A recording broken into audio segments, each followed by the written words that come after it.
Welcome. Glad to have you here. I'm going to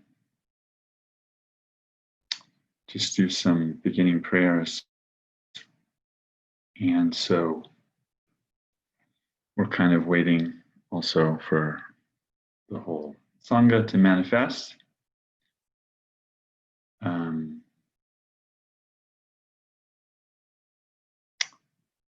Let's see. We always have this little technical bit while we're getting all arrived.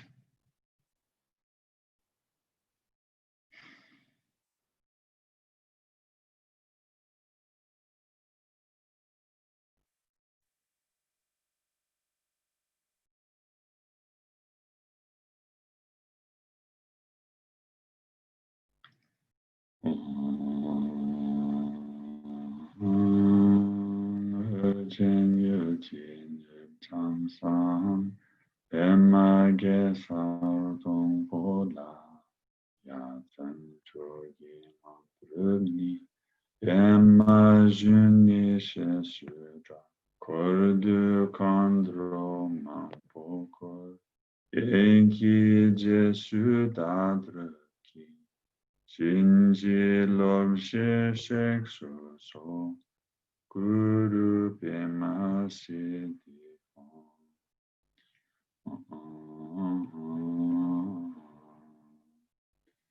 Virgin Eugene Changsam, Pema Gesar Dong Pola, Yatsen Chorgi Mandrubni, Pema June Shesura, Kordu Kandro Mangpokor, Yeki Jesu Dadruki, Jinji Lom Sheshe Suso, Guru Pema Siddhi.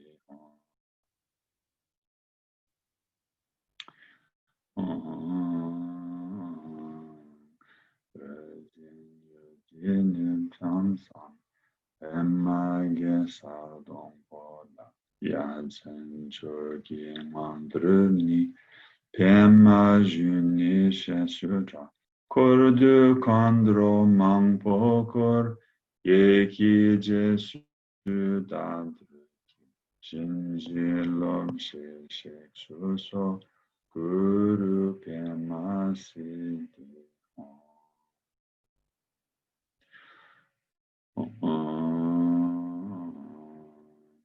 In the northwest of the land of Odiyana, in the heart of a lotus flower, endowed with most marvelous attainments, you are renowned as the lotus born.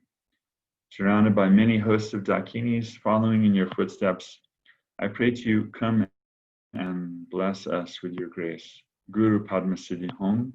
And here's the 7-line Vajra verse.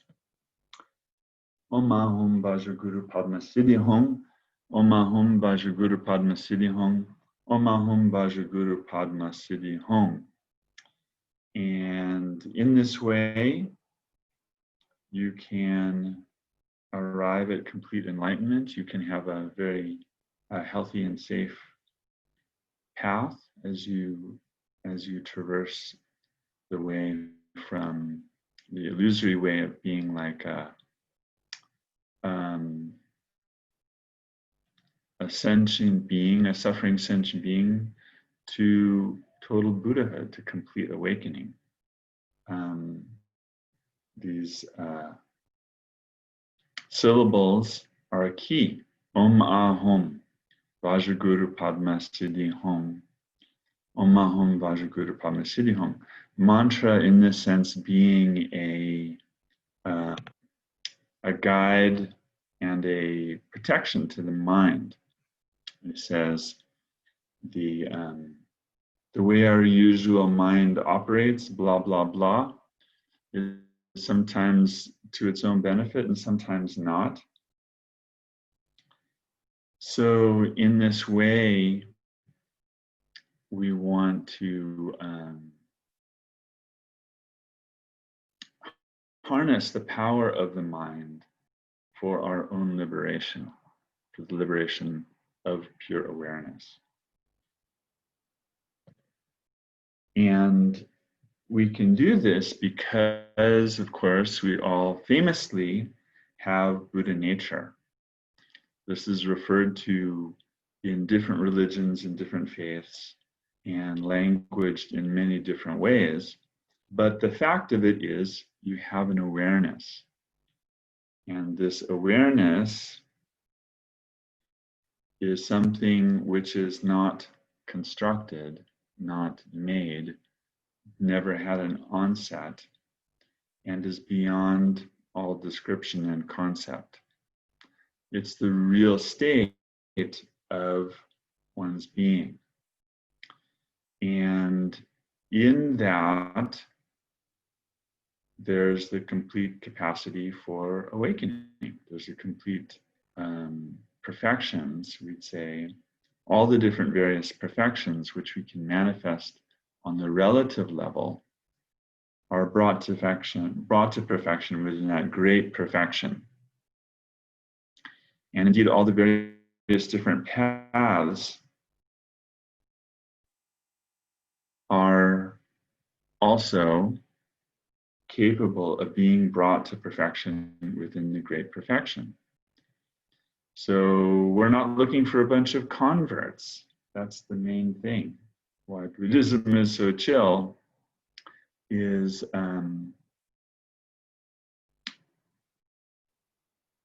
almost like that Buddha nature there. It's the perfect safeguard. It's the perfect remedy, and the inevitability of its being discovered, even after long last of wandering in samsara. There's always this feeling of impoverishment in samsara. It's not quite enough. We're not quite satisfactory with ourselves yet. But if we just get this next job, if we just get this next partner, etc., then things will be better. But we never come to the end of that. The karma of that type of seeking is never exhausted.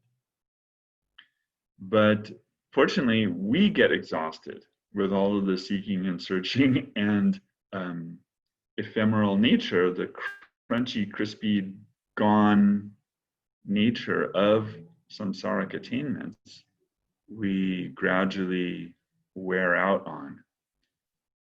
And the weariness of samsara is not like, oh, the joy, the temporary joys, the fleeting joys that samsara can bring are not meant to be ignored.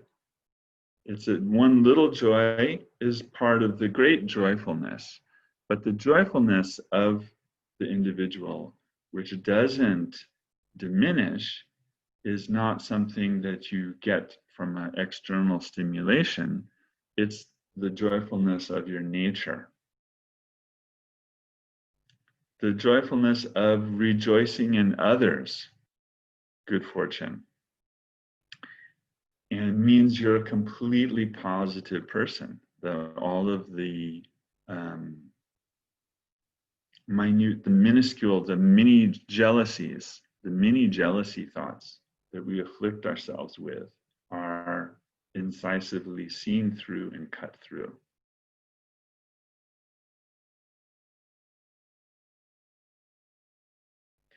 And their primordial wisdom aspect is spontaneous actualization or spontaneous fulfillment.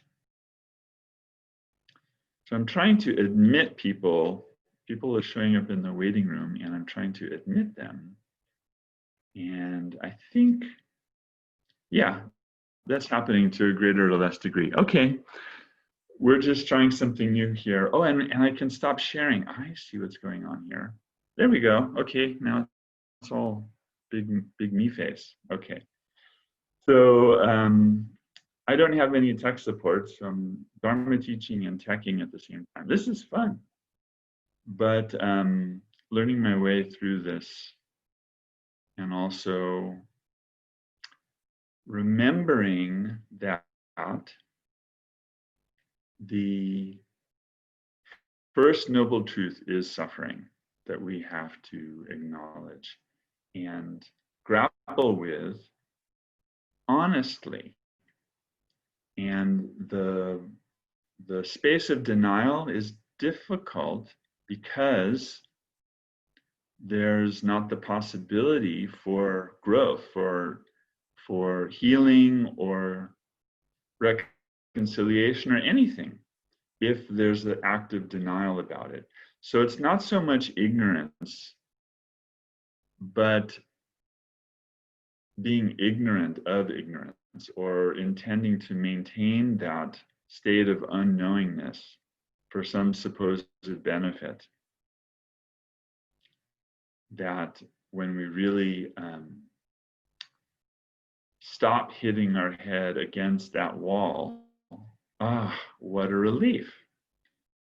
But sometimes it means like, oh, I got to really look and really take a look.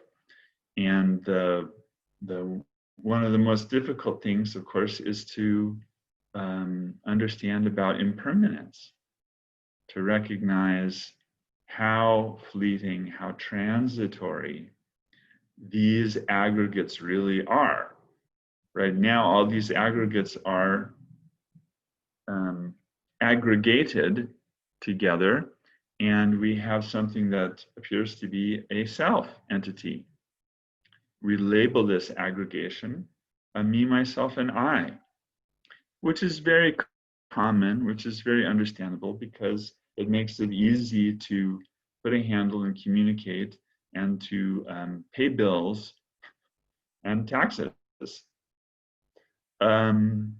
But before that, when we were all kind of merged, semi-merged in a tribal situation, whose mind is this anyway? We're all kind of somewhat in a dream, kind of somewhat in a reality, and that's the majority of human history. That's what we're kind of hardwired to enjoy, a collective mind.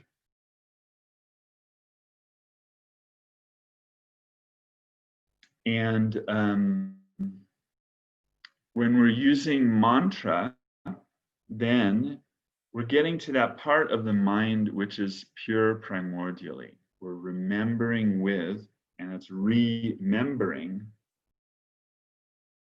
with that aspect of ourselves and of everyone and of selflessness, which is primordially awakened, is cognizant and present and luminous and compassionate,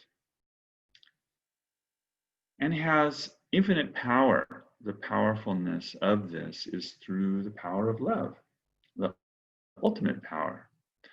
Loving kindness and compassion is the way to access this primordial wisdom. If we really want to have that insight into our own nature, into the nature of mind, then we have to have a little basis of positive karma. So things go a little smoother. The reaction time of the karmic actions is not so hot. And we also want to develop a little stability of mind, a little calm abiding. So that can be done in various ways, like the fixation practices where we're focusing on a particular phenomenon, like in and out breathing. And that is a physical activity, it's a physical perception, yet it's a very subtle one. It's one that also is anatomic. It goes on without our conscious interactions.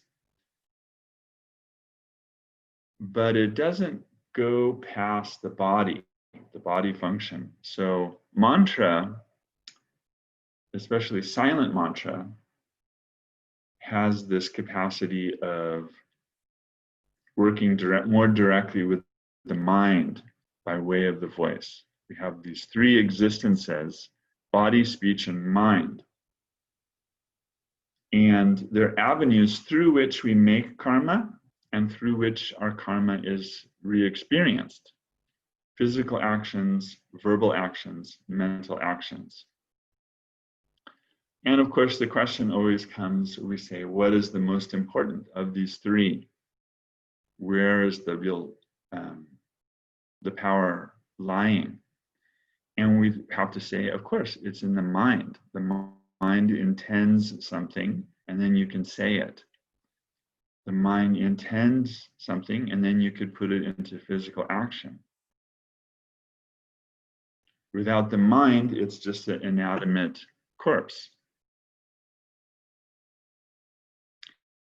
So we got to get to know this mind, this all-creating supreme monarch, which is always present. And for convenience, we can say, oh, there's two styles of mind, two kinds of mind.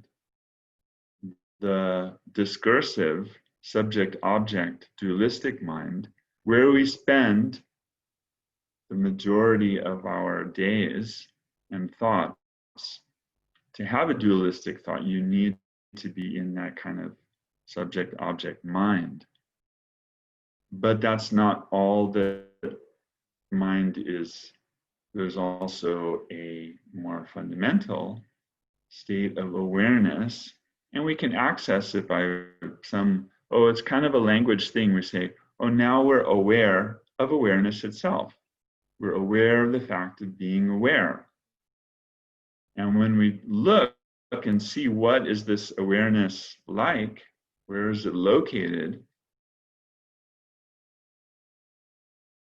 without the intervening thoughts of this and that, it's just spaciousness. It's just beautiful, wide open beingness. Then subsequently we put on the labels, it's this kind of person with this kind of story. I have this kind of tummy ache. I have that kind of awesomeness. But our continuity of awareness doesn't go anywhere. Which is why, we say, when he dies, or when she dies, then it's so sad they go away. But from the point of view of awareness, you don't go. It's like, or when I change cars, I drove this car and she was so good to me, now I have to let go of her and I get another car. Everyone's like, oh, it's so sad, this car is not without a driver anymore. But you go, and from your point of view, you didn't go anywhere, you just got a new car. Similarly, it's a stretch here, but of course you finish the body, the karma that you've made in that life and subsequent lives, it's not going anywhere, it's going to be experienced. And if you're lucky, not lucky, but luck, L-U-C-K, laboring under correct knowledge, if you've labored under correct knowledge sufficiently, then you've laid some fields of blessings and you have a beautiful human mother and father to greet you, to love you, and raise you with language and perhaps even an early contact with the Dharma. Doesn't matter if it's early or late, as long as it's pure and you're able to continue in the same stream of development that you've established, then gradually, lifetime after lifetime, you're moving more towards enlightenment sooner. It takes less of a beating from samsara to convince you that the choice we have every moment, there's this choice of awakened nature or closed loop. Yeah.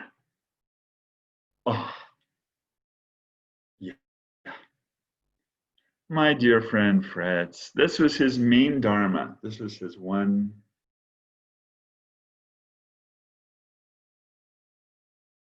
pure dharma. And he would say like, oh, when you see the little baby, very first time seeing a candle, oh, so pretty, just like wanna, wow, what is it? Mom says, no, no, no, don't touch, don't touch it. If she's a smart mom, she can phrase it in the positive. We don't say when we're leaving the room with the 3-year-olds, we're like, okay, now while I'm gone, don't stick peas up your nose. And you leave, and they're like, that's a great idea. So mom's really smart. She's not saying, okay, don't grab the candle. Here, grab the candle is what you hear if you're 2.5. You watch it from a distance. You observe. You can see it. It's pretty just to look at. But we got to try it. We got to see. Oh, it's like, yeah.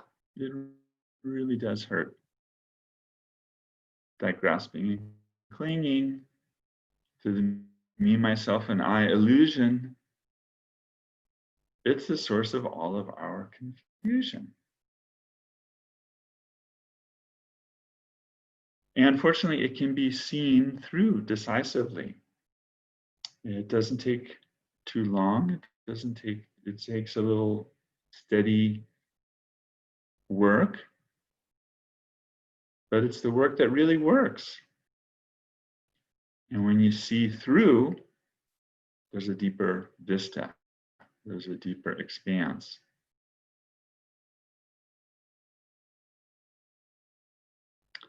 And these qualities, these characteristics of enlightened mind emerge spontaneously. Limitless compassion, wisdom, and capacity for skillful means, skillful action. And purifying power, protection, the ultimate in generosity. We can be generous. It's really important to, whenever possible, give folks physically what they can use, what they need, to supply them with their physical requisites. We can also offer fearlessness when genuinely they're worked up over something which isn't a real problem. They're in the dimly lit room and they see the coiled snake in the corner. They're freaked out. And you can say, no, look closer. Hold on. It was just a coiled up rope. And they're like, oh, phew, thank goodness, you were here and don't have to be scared about it anymore.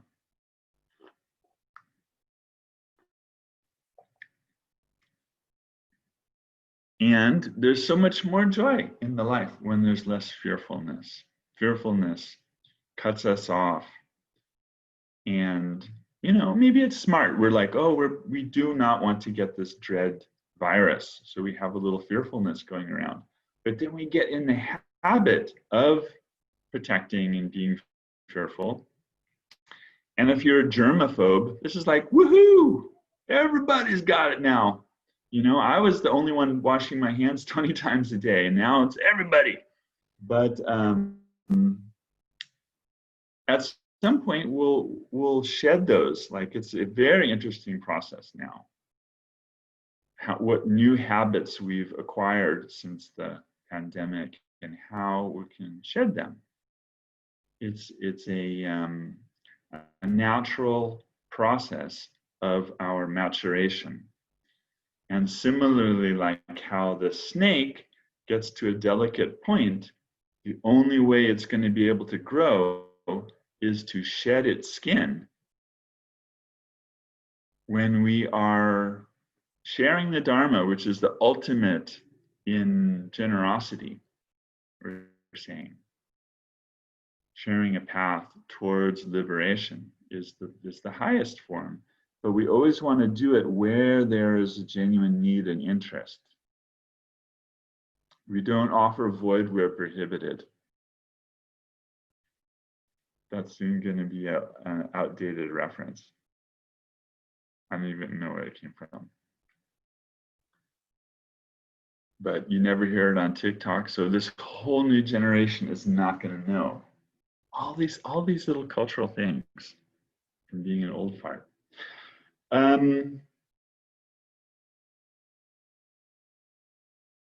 When someone is open and interested, then you cannot stop. You offer it. You're really obliged to share as best you can and be a helping friend in that way. But of course, if they're not, if they have their own belief system and it's working for them, they have some moral compass from it, then we don't want to disturb them in that.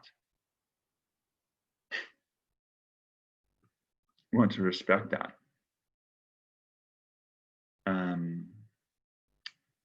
Because it's a very delicate place where the snake has to shed its skin. You can't go, it's time for you to grow. I'm going to rip the skin off of you. Oh, just killed the snake. It wasn't a rope. It was really a snake. Sorry. I just made that karma. That's a very difficult karma.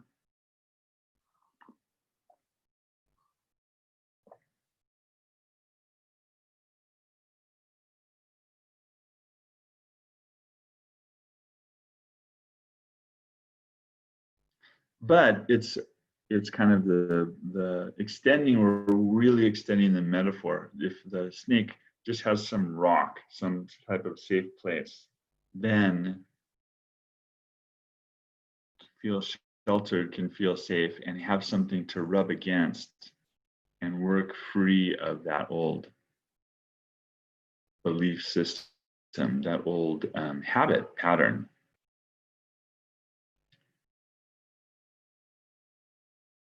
That old trauma, that we're supposedly defining ourselves by.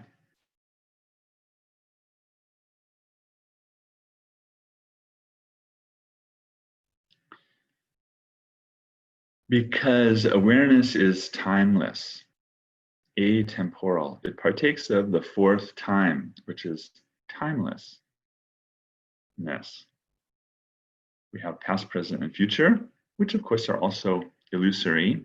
When you really get logical about it, you can't find anything like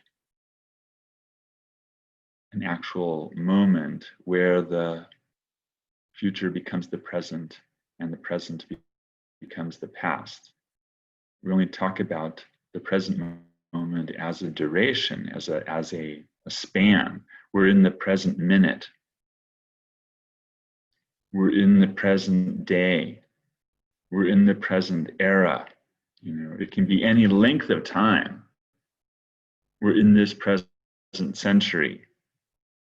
But when we try to get down to where the present is, how short a time, we can see the future keeps getting closer in this way, and the past is getting closer in that way.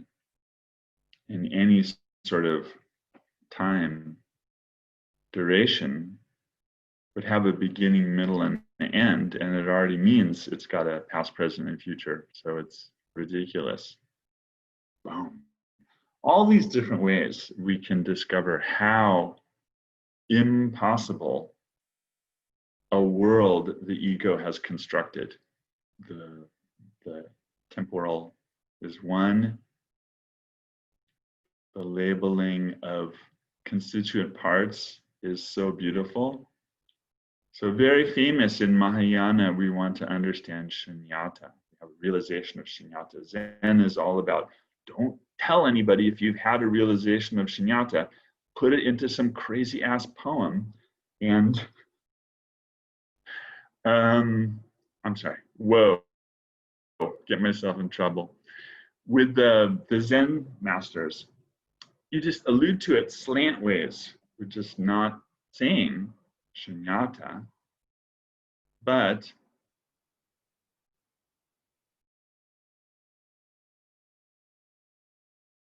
Shunyata is really where we want to realize it's not, a thing. That's of course the thinglessness of things, we could say, as well as the selflessness of an apparent self. That at the relative level, we need to refer to one another, we need to reference. Then we have names and forms separate, apparently. And that is the reality on the relative level, relative truth. Absolute truth is your bodhicitta, your beautiful mind, which is oriented towards the enlightenment of all mother sentient beings. That's again a kind of a relative approach to it. But in that insight, in that moment of the calm abiding, and then the penetrating knowledge,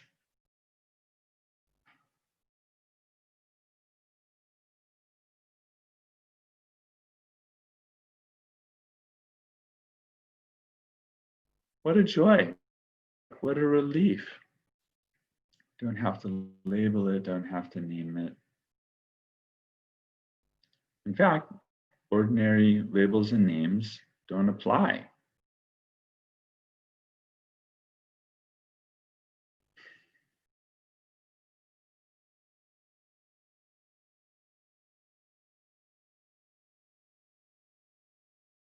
And this is what we mean by the third turning of the wheel, the resultant vehicle. In the earlier yanas, it looks like we really are a suffering sentient being, and there really is external phenomena built of elementary building blocks of matter, and we need to purify our karma, or we have to purify our minds and our karma, and then the manifestation becomes more and more clear and pure, and then we can awaken.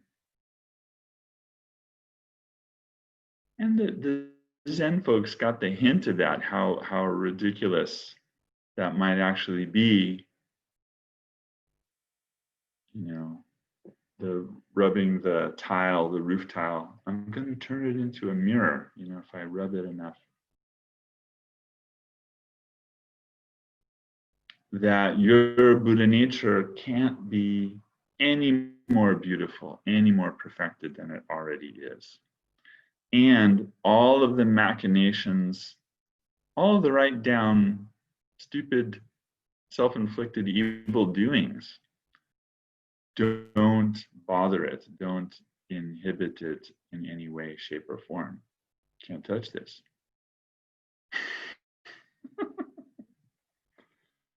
Can't touch this.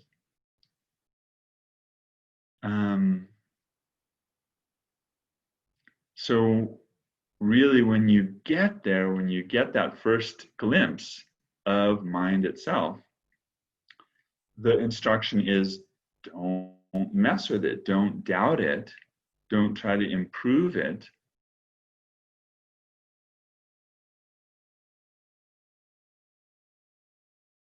Just recognize and continue relaxing in its continuity.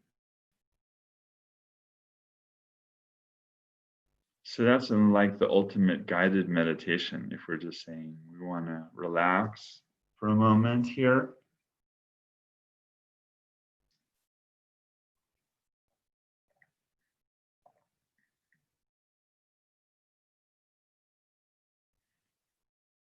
Connect with our body, connect with the breath. Just however you are, you're noticing your body, noticing your breath.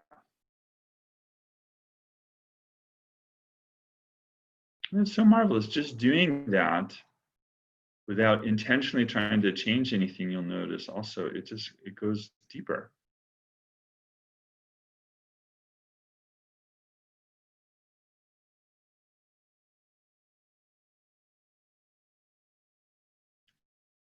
Relaxing body in an alert way. So your posture is grounded in, you feel the connection with the ground, the gravity field you're in, but your musculature is naturally lifted. And the breath fills you up with vitality. And then when you let go, you relax. You let go and relax more and more.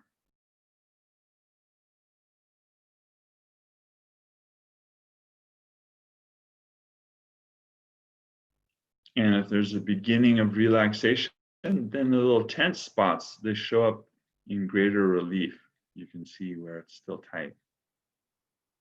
Around the eyes, in the jaw, neck, shoulder. Just scan a little bit in the body. And as you're meeting those awareness, your awareness meets those areas, then they can relax more. They can open up with the breath, breathing into them, and then relaxing with the exhalation.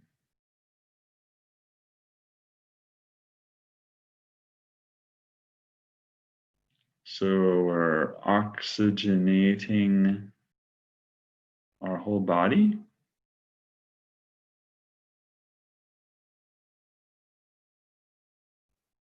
Every cell is respiring.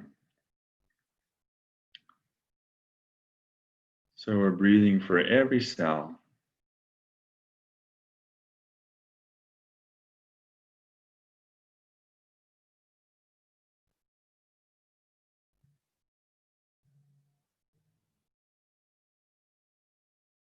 What a beautiful unity you are.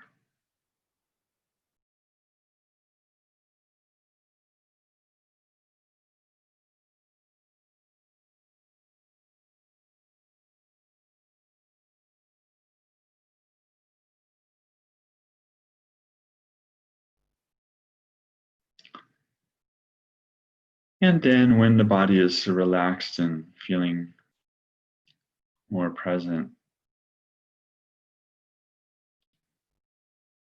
and we want to relax our voice, the inner dialogue relaxes.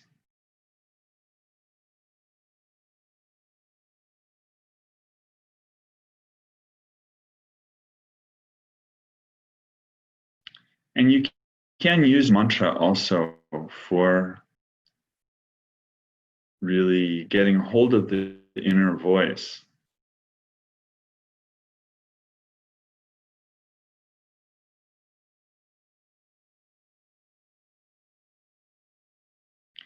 Superpower mantra is the Om Ah Hum. There's a Om in the third eye area, an Ah in the throat chakra, and a Hum at the heart chakra. And as you're inhaling, there's the white light of the Om. On the brief hold, there's the red light of the Ah. As you exhale, there's the blue light of the Hum.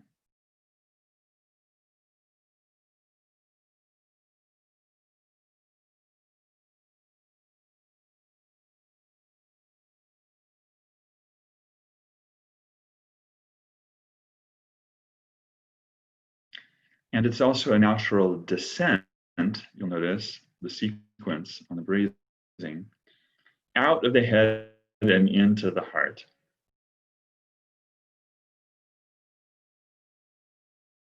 Half the population needs to go from the lower chakras and the fear and the power and all this stuff up to the heart.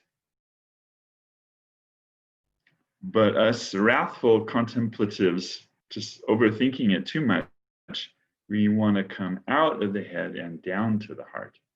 We're all going to meet there in the heart eventually.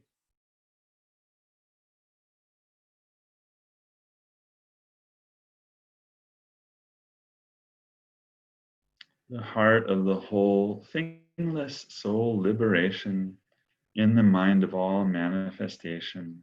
remembers with being union as the bright shining love of that centerless origin, penetrating this void with the pure pleasure of awareness.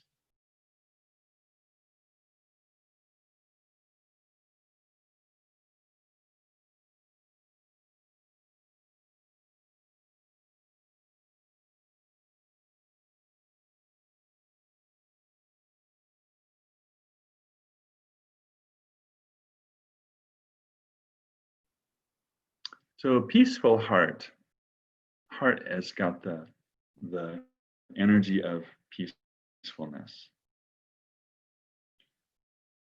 which isn't defined by an absence of conflict or wrathfulness, movement. Peacefulness in that sense is really beyond all of the dualities. They say it's all good because it's beyond the definitions of bad and good. And ultimately, the definition of bad and good is our own. Oh, I like this. I don't like that. That's something good. That's something bad. We heap that all together and we say, oh, this is bad. This is good.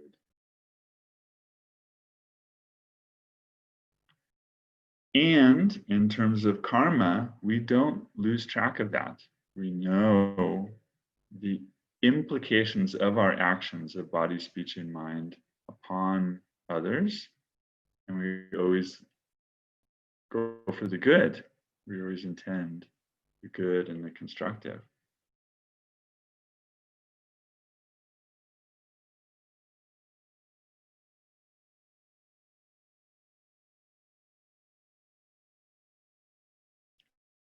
That's really the meaning of the bodhicitta, how in the lower yanas we have to have rules, we have to have like these commandments and rules to coerce us into good behavior,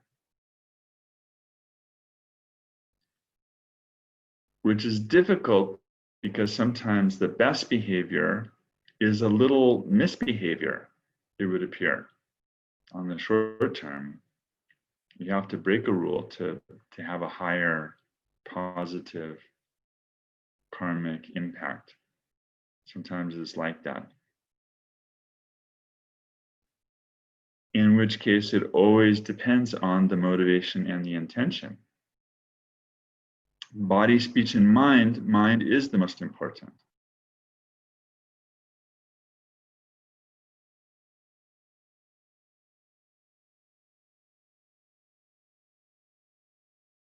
And we do this simple, I always talk about the simple example of you're out there meditating in the wilderness and the deer flits by, and then a little while later, chomp, chomp, chomp, here comes the hunter. Which way did the deer go? And you can full on lie. Went that way. You know, oh, you made a bad karma, you misspoke, you didn't tell the truth. You know, if you always have this rule-based idea, I always have to tell the truth, then you miss out on the opportunity to save a life.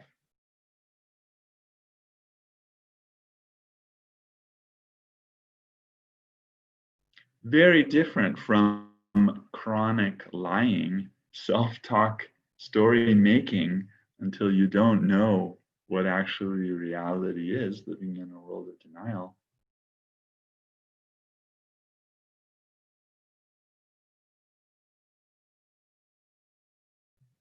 And it's not a continuum. We can see when the appropriate use of a misspeech would be beneficial and how to not misspeak when we really want to communicate and share in what is real. And that's the marvelous thing about Buddha, Dharma, Sangha, why we have a refuge in the midst of samsara, illusion heaped on confusion, heaped on delusion, which always lets you down. This next car, this next job, this next relationship is going to be my ultimate fulfillment.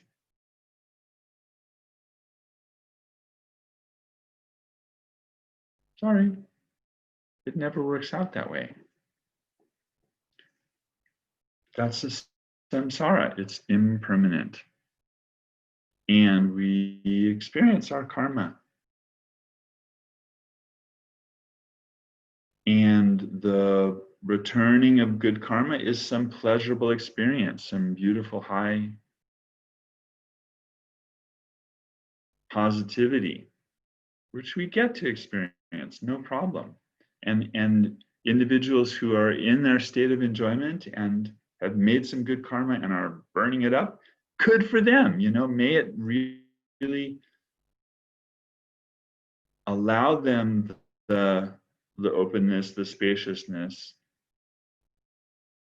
to experience themselves in new ways.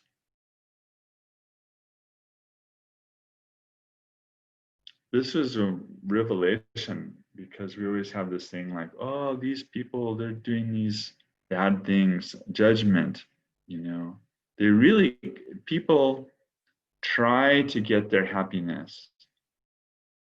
And the sad part of it, the real clincher is all of us.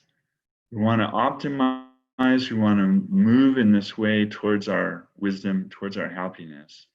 And then we're just going headlong into more attachment. And getting attached to the wrong things, because all of the come and go. Any definition, any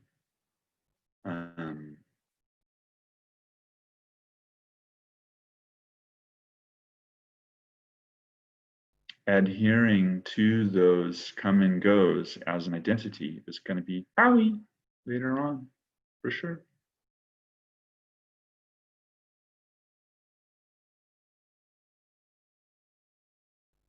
But in that sense, Buddha, Dharma, and Sangha appears in the midst of all the suffering samsara and doesn't let you down. And there have been scandals. There have been really a lot of sadness in some of the big sanghas in Zen, in Vajrayana. And it's how, the Dharma is inhabited by humans, and humans tend to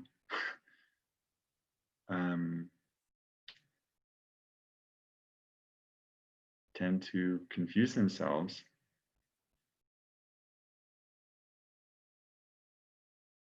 But that's still just a reminder of the human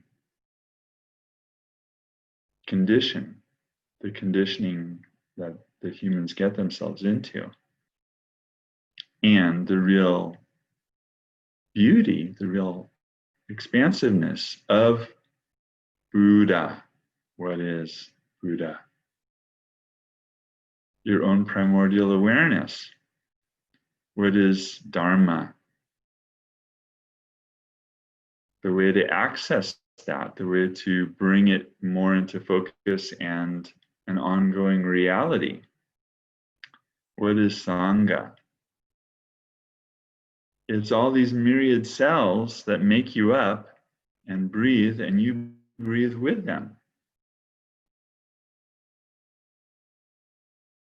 And you support one another in these embodiments. We support one another on this path. We inspire one another and we validate our stages and steps, the progress that we've made on the path.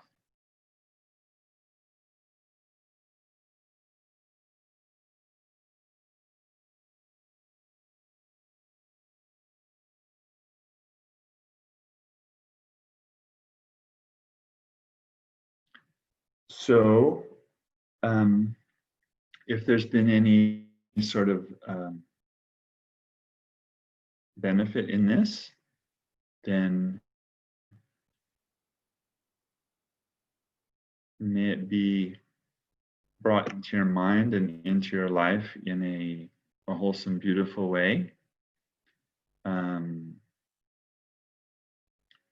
then also because we want it to last, then we want to put it into the great dedication of the enlightenment of all of our mother sentient beings, the complete coming free of the illusion of suffering. Om Dare Dare Bandare Swaha Jaya Jaya Siddhi Siddhi Pala Pala Ha Ha Shasama Mama Koling Samenta.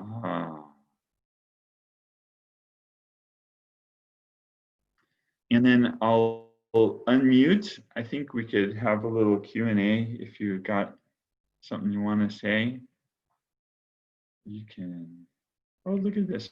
We just go unmute, unmute, unmutable.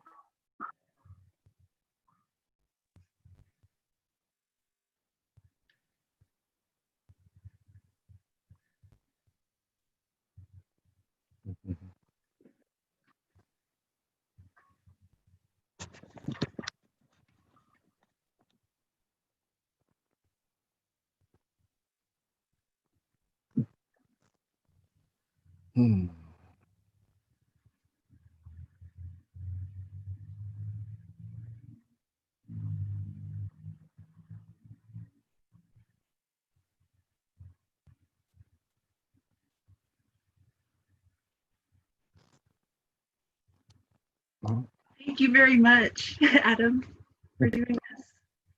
Thank you, Jana.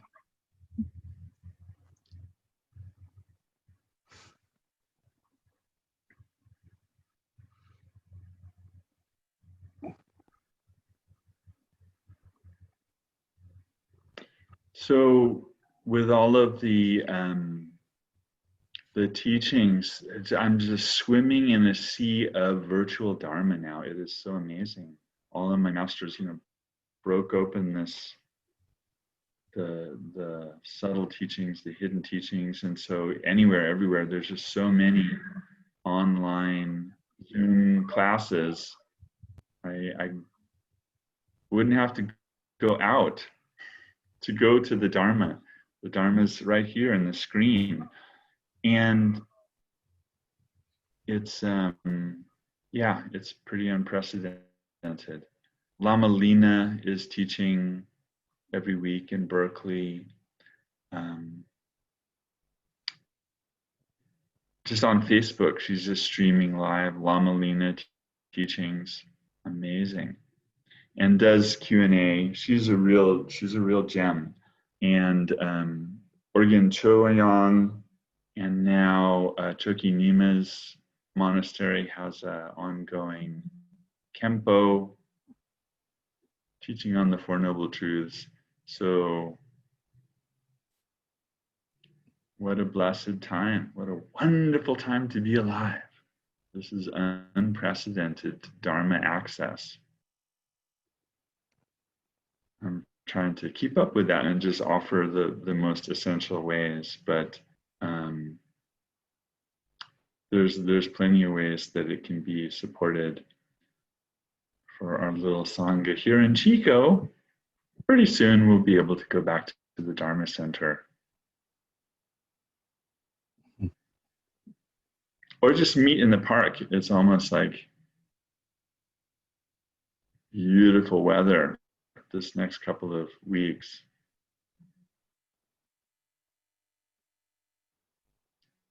We could have a Dharma jam, socially distant. Share a little sit in the park. We can coordinate. Thank you so much. Forest meditation, Adam. Yeah. Maybe Yes. those forest meditations with the trees. Those are really cool. I don't know if you've ever tried. That would be fun. Yeah. Absolutely.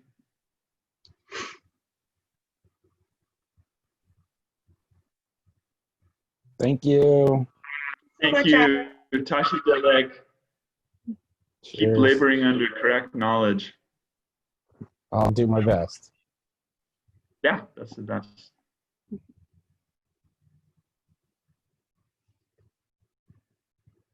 All right, see y'all soon.